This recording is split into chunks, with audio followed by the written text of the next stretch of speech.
Good morning সবাইকে। যেহেতু পাড়ায় পুজো রয়েছে, আজ শীতলা পুজো, চৈত্র মাসের লাস্ট শনিবার করেই পুজোটা হয়। আর অফিসে যাচ্ছিলাম তো ভাবলাম যে কিছু লুটের বাতাসা রয়েছে সেটা দিয়ে যাই, তো আমি দোকান থেকে কিনে ভাইটাকে দিয়ে গেলাম। আর সব থেকে বড় বিষয় হচ্ছে আজকের পুজো যেতেও ইচ্ছা করছে না, কিন্তু যেতে হবে। তা আমি ওরা জিজ্ঞেস করছিল যে কখন আসবি, তা আমি বললাম যে তাড়াতাড়ি আমি চলে আসবো, কারণ 2-2:30টার মধ্যে আমি চলে আসব।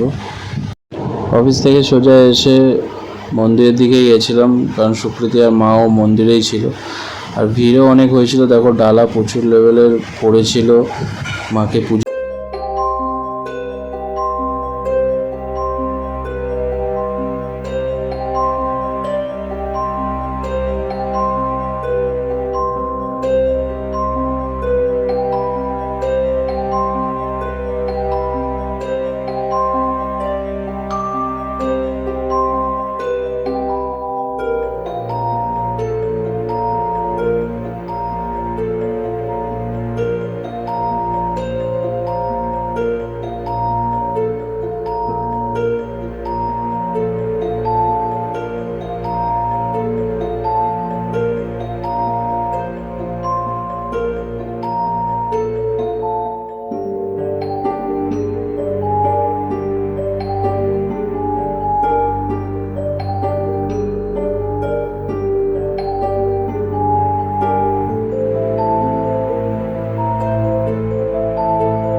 সর্বজনে মনে দাও শক্তি সবাকার প্রাণে দাও। তো বিকেলবেলার দিকে অর্জুন সিং এসেছিল আমাদের মন্দির দর্শন করতে, কারণ ওনার কথা ছিল আসার 3টের সময়, কিন্তু উনি আসতে পারেনি, কোথায় মিটিং ছিল। তো উনি আমাদের মন্দিরে পুজো দিল, পুজো দিয়ে তারপরে ঠাকুরমশাইয়ের সঙ্গে কিছু কথা বলছিল যে কতদিনের এটা পুরনো পুজো হয়, তো সেই বিষয়ে আলোচনা করছিল।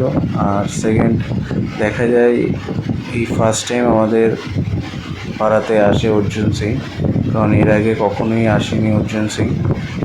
তো যেহেতু ওনার অনেক কথা সবার ছিল, আজকের ফাইনালি আজকের বেরোনোর সময় বিকালবেলা আমাদের এখান থেকে দর্শন করে যায়।